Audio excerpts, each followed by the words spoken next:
শুভ তিথিতে আমরা ধান দৌড়া দিয়ে আশীর্বাদ করি। এই আশীর্বাদ কিন্তু সব তুলেছি, শুধুমাত্র আমাদের কলিযুগের তা নয়। আশীর্বাদ নেওয়ার জন্যে সেই শুভ কাজে হোক, যোগ্য ক্ষেত্রে হোক, বা যে কোনো জায়গায় হোক, আমাদের আশীর্বাদের প্রয়োজন। সে হতে পারে আমাদের শুভকাঙ্ক্ষী যারা, তারাও আশীর্বাদ দিতে পারে।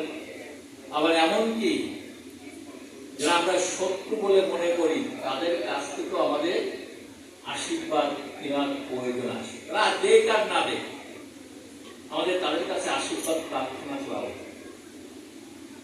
কারণ আমরা দেখেছি যুধিষ্ঠির মহারাজ,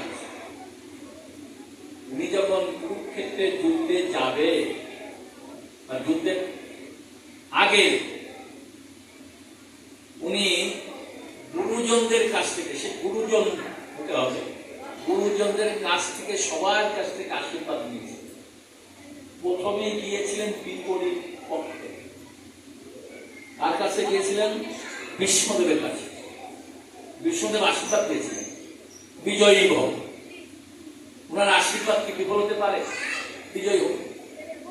দ্রোণাচার্য, কৃপাচার্য সবাই আশীর্বাদ দিয়েছে, মাতা কুন্তি আশীর্বাদ দিয়েছে। তারপরে ওনাদের গুরুজনের মধ্যে ছিল কে? ধৃতরাষ্ট্র, এটাও যেহেতু গুরুজন। রাজা, রাজা সবসময় আমাদের পূজিত, যে রাজাই ওনার কাছেও আশীর্বাদ নিতে গিয়েছিলেন।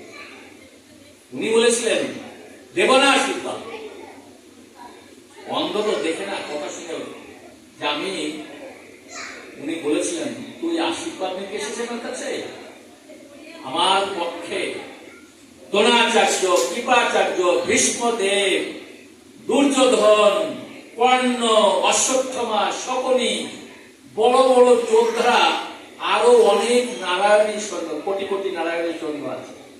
আমার পক্ষে এত এত শক্তিশালী যোদ্ধা দেখে তুই ভয় পেয়ে গেছিস? তুই আমার কাছে আশীর্বাদ দিতে এসেছিস? দেব না তোকে আশীর্বাদ। তখন তখন যুধিষ্ঠির মহারাজ, যুধিষ্ঠির কি বলেছিল? বড় বাবা, মানে জ্যাঠামশাই, জ্যাঠামশাইকে বড় বাবা বলা। এখন আর বাবা বড় বাবা নেই, জ্যাঠামশাই হবে না। একটা সন্তান হলে কি জ্যাঠামশাই হবে? আঙ্কেল। যদি আপনার একটা সন্তান হয় তাহলে হবে, একটা সন্তান হলে হবে না। কিন্তু যদি 4-5টা সন্তান হয় তাহলে জ্যাঠামশাই হবে, বড় বাবা হবে। বড় বাবা ডাকটা কিন্তু অতি আদরের ডাক। বড় বাবা, বড় বাবা, তোমার কাছ থেকে আমি আশীর্বাদ নিতে আসি। কৌশল করে কথাটা বলেছি, আমি তোমার চরণ ধরে নিতে এসেছি। যুদ্ধে জানি না কে জীবিত থাকবে, কে মারা যাবে, তুমি আমার গুরুজন, তোমার চরণ ধরে আমি মস্তকে নিতে এসেছি। ও চরণ ধরে, চরণ ধরে নিতে। তখন চরণ ধুলি নিয়েছিলেন। যখনই চরণে হাত দিয়েছেন, আর সঙ্গে সঙ্গে তার মন চেঞ্জ হয়ে গেছে। চেঞ্জ করে বলছেন কি, এই যুদ্ধে ধর্মের জয় হবে, অধর্মের পরাজয় হবে।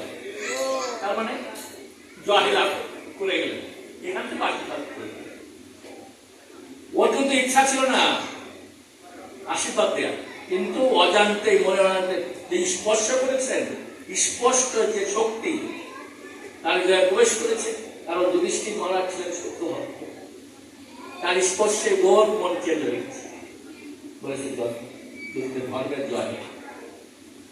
গান্ধারীর কাছেও গিয়েছিলেন, গান্ধারী তো গুরুজন পঞ্চপাণ্ডবদের, গান্ধারীর কাছেও গিয়েছিলেন। গান্ধারী একমত হচ্ছে, আমি চরণ ধরে নিতে এসেছি, চরণ ধরে।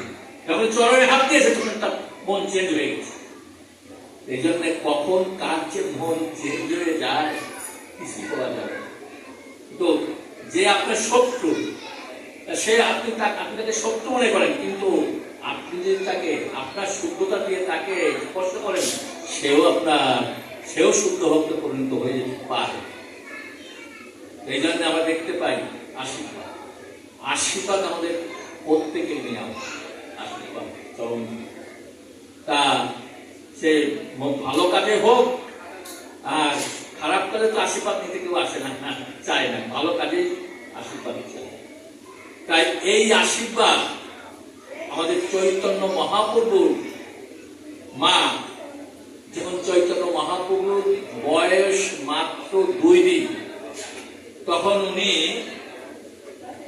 আশীর্বাদ দেওয়ার জন্য নবদ্বীপবাসীকে ওই নিমাইকে কোলে করে বসেছিলেন এবং ধান দুর্বা নিয়ে, এবং সবাইকে বলেছিলেন, বাবা মা তোমরা আমার ছেলেকে আশীর্বাদ করো।